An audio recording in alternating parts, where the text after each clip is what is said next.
Hola, José Manuel Ribeiro. Después de este largo periodo vacacional, vamos a intentar retomar estas pequeñas pinceladas de física. Y hoy voy a hablar de un tema que es la gravitación, tanto la gravitación universal como la gravitación terrestre. La gravitación universal, pues un poco ciñéndola a nuestro sistema solar. Para empezar a hablar de gravitación universal, de la gravitación de los planetas alrededor del Sol, hay que empezar siempre hablando de las leyes de Kepler. Yo le llamo las leyes de Kepler Tycho Brahe, porque Kepler, a principios del siglo XVII, pues fue a estudiar o ayudar a Tycho Brahe en Praga. Los dos eran, pues eso, matemáticos, astrónomos, pero Tycho Brahe sobre todo montó un laboratorio de observación de los planetas impresionante, lo mejor que había en el mundo, y tenía miles y miles de observaciones.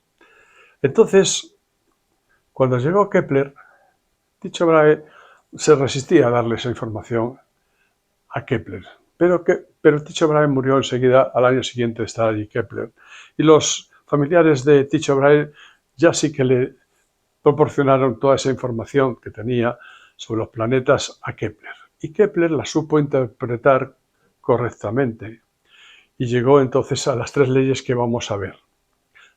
Tres leyes universales que son las siguientes.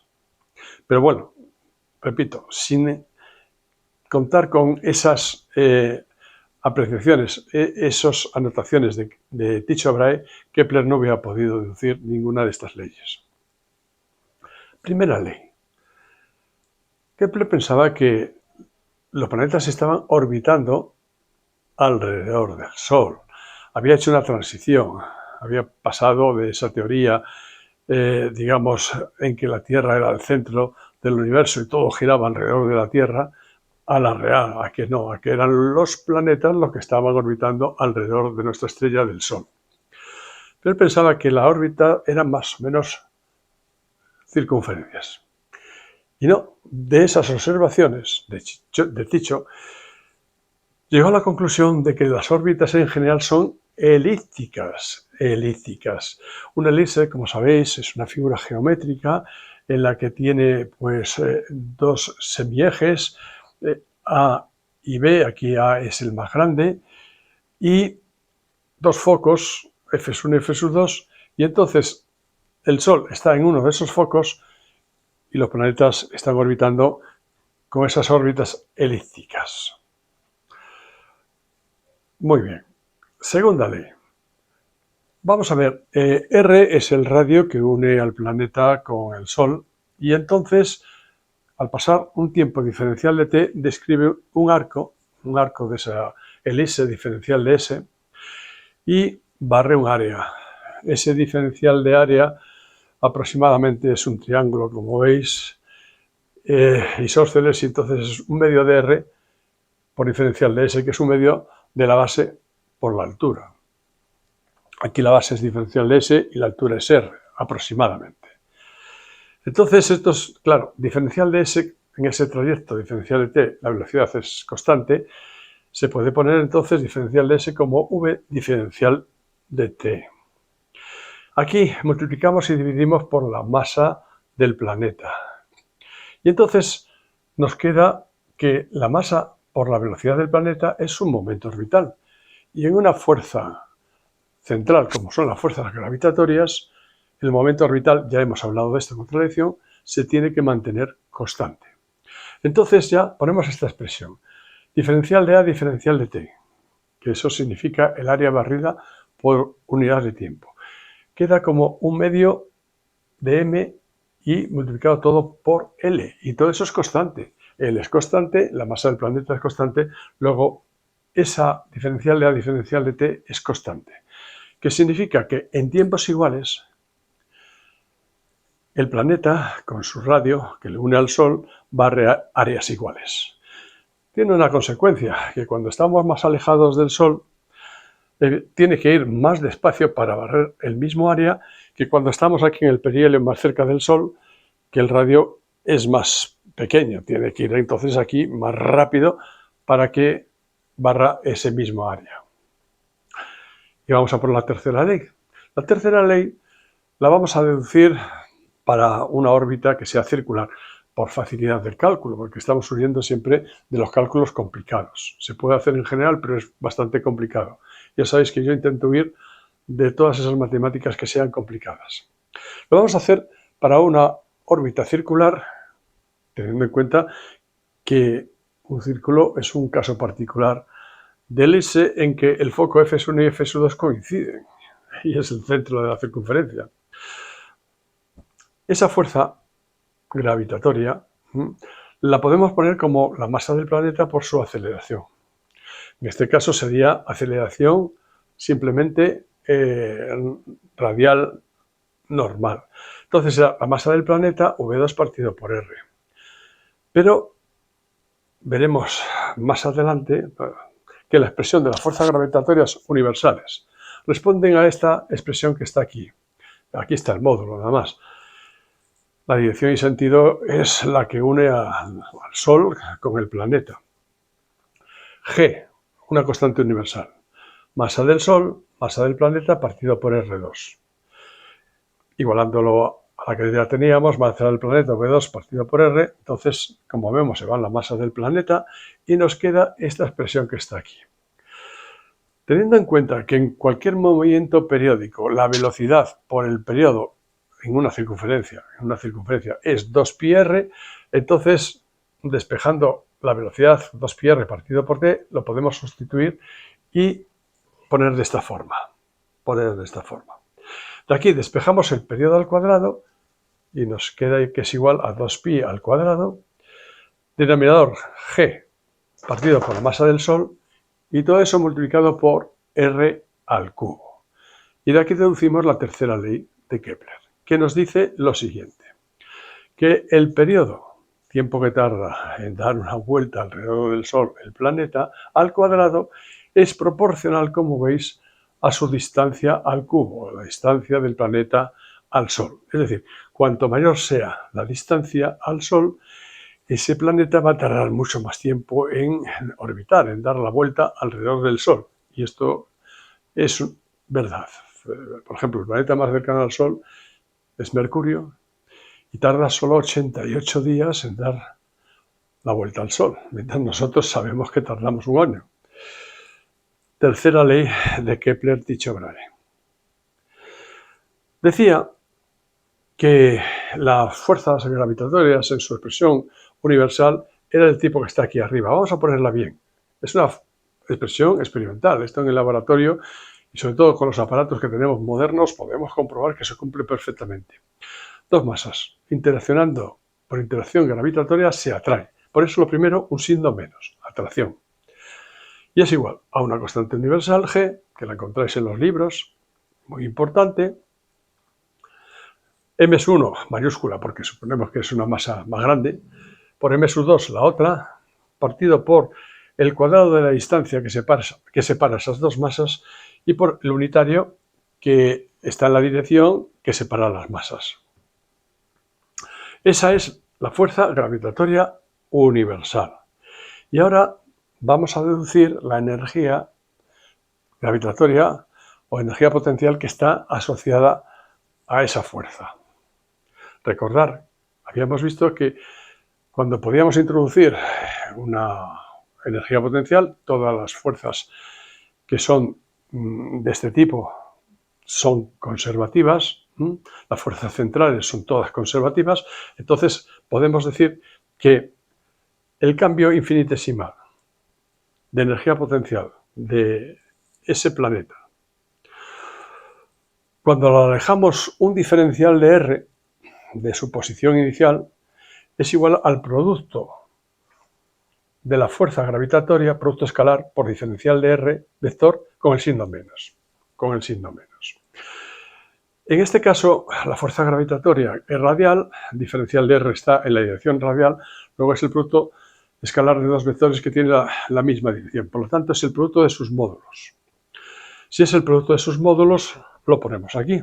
Lo ponemos entonces por aquí. Mirad, os sale que diferencial de U es igual a menos menos, que se va a convertir en un más, la constante universal G, masa de la Tierra, masa del planeta, partido por R2, diferencial de R. Integramos. Integramos entre el infinito y R. R es donde va a estar el planeta. ¿Por qué es el infinito? Porque vamos a considerar el infinito como el origen de las energías potenciales, en este caso. Será cero. Cero cuando ese planeta esté en el infinito. Eso va a significar que ya no está bajo la atracción de la Tierra. Mirad, integrar entre infinito y R, diferencial de U, y todo esto que es constante, que sale de la integral, la constante universal, masa de la Tierra, masa del planeta, integral diferencial de R partido por R2. Entre infinito y R. Como sabéis, la integral de diferencial de R partido por R2 es menos 1 partido por R. Entonces, dándole los valores correspondientes entre 0 e infinito, te sale que U de R, porque la U de infinito es 0, es igual, como veis, a esta expresión que está aquí, a G mt m1 partido, perdón, me he equivocado, perdón, me he ido para abajo. U de R es igual a menos G, menos es negativa, m de la Tierra, masa del planeta partido por R, distancia que le separa, por supuesto, de la Tierra. Esto es el cálculo universal de un objeto sometido a la gravitación de la Tierra a cualquier distancia. Y si lo representáis, pues será un trozo de hipérbola que está debajo del eje de las... Si ponéis las energías en el eje Y, pues está por debajo, son energías negativas, como estáis viendo aquí, que se van haciendo cada vez más pequeñas conforme este R va disminuyendo, porque si este R va disminuyendo, este cociente es más grande y como está negativo, pues se va haciendo cada vez más pequeño, como era de esperar. Un apunte. Algunos me dirán, oiga, yo estudio la energía potencial de un objeto en la superficie de la Tierra, que lo subimos una altura h, ya he hablado de esto, y tiene una energía potencial dada por mgh, fuerza por la distancia, la fuerza mg, que es constante, por la altura. ¿Qué tiene que ver esta expresión con esta? Es que son dos expresiones que hablan de lo mismo, pero con unos cambios importantes. Primero, esta es una expresión universal, o sea, significa que sirve para cuando el objeto está a cualquier distancia de la Tierra. Importante. Esto, en cambio, solo sirve cuando estamos cerca de la superficie de la Tierra, porque tiene que ser G, tiene que ser constante. Y además, los ceros de energía están tomados en dos lugares diferentes. Aquí el cero de energías potenciales está justo en la superficie de la Tierra. Y en esta expresión, el cero está en el infinito. Como veis, hablan de lo mismo, pero con dos visiones diferentes. Y vamos a terminar, hablando de lo que se conoce como velocidad de escape de un proyectil. Una nave, cualquier objeto que queremos que se aleje lo suficientemente de la superficie de la Tierra en dirección vertical para que deje de estar sometida a la atracción de la Tierra. Mirad, una fuerza central es una fuerza conservativa. También vimos que la suma de energía cinética y la energía potencial en cualquier punto de su trayectoria es constante. Es la energía total que es constante. Cuando el objeto llegue a lo más alto, ya a su posición en que no sienta la atracción de la Tierra, suponemos que es como si estuviera en el infinito, su energía potencial es cero. Y entonces ya ha agotado ahí también su energía cinética que tenía. Cuando lo consigamos alejar suficientemente de la Tierra, la suma de estas dos energías es cero. Y aquí inicialmente tiene que ser cero. Y aplicamos entonces esa expresión. Al principio, un medio de m1 por v1 al cuadrado es la energía cinética que le comunicamos al objeto. Y su energía potencial gravitatoria en la superficie de la Tierra será menos g m de la Tierra, masa del objeto, partido por el radio de la Tierra. Esto tiene que ser 0. De aquí entonces cogemos, despejamos la velocidad que le tenemos que comunicar y nos sale esta expresión. V al cuadrado, 2g, m de la Tierra, m del objeto, radio de la Tierra, m del objeto, se van las masas del objeto. Mirad, nos sale una velocidad que no tiene que ver con el objeto. Tiene que ver, sí, con la masa de la Tierra, con el radio de la Tierra, pero no con la masa del objeto. Pero fijaros una cosa. Aquí tengo un cálculo que lo voy a aplicar en este caso. Mirad, en la superficie de la Tierra, la fuerza gravitatoria la podemos representar como m1 por g. Y también aplicando la expresión universal, será también g, masa de la Tierra, masa del objeto, partido por el radio de la Tierra al cuadrado. Si os fijáis, entonces la masa del objeto se va y te queda que g por radio de la Tierra es igual a g minúscula, o sea, la gravedad. Es igual a la g mayúscula, constante gravitatoria universal, m de la Tierra partido por el radio de la Tierra. Entonces lo sustituimos aquí y nos queda esta expresión, raíz cuadrada de 2g radio de la Tierra. Conocemos perfectamente el valor de g y el radio de la Tierra. Y entonces, poniendo los valores correspondientes, nos sale un valor de 11,2 aproximadamente, claro, kilómetros por segundo. Si comunicamos esta velocidad al objeto, conseguimos que deje de estar bajo la atracción de la Tierra. Se llama velocidad de escape. Y ya un último apunte.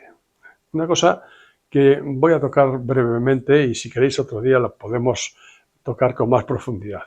Siempre me ha llamado la atención, y supongo que a vosotros también, cómo un objeto que está orbitando alrededor de otro, en este caso un planeta alrededor del Sol, pero puede ser la Luna alrededor de la Tierra, la cantidad ingente de satélites que tenemos artificiales orbitando alrededor también de la Tierra.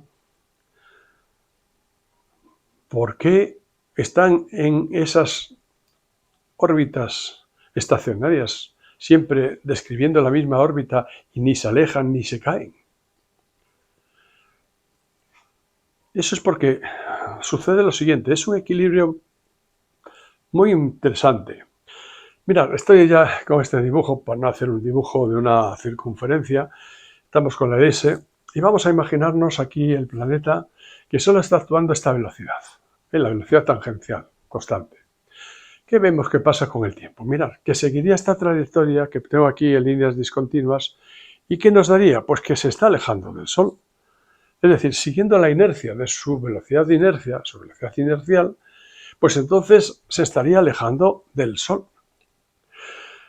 Si en ese tiempo que se está alejando del Sol, esta distancia, la fuerza de atracción gravitatoria lo acerca a esa misma distancia al Sol, el equilibrio se consigue y vuelve a estar en su órbita. ¿Lo habéis visto? Interesante. Lo discutiremos otra vez con más, digamos, con más detalle. Por ahora es suficiente. Hasta la próxima.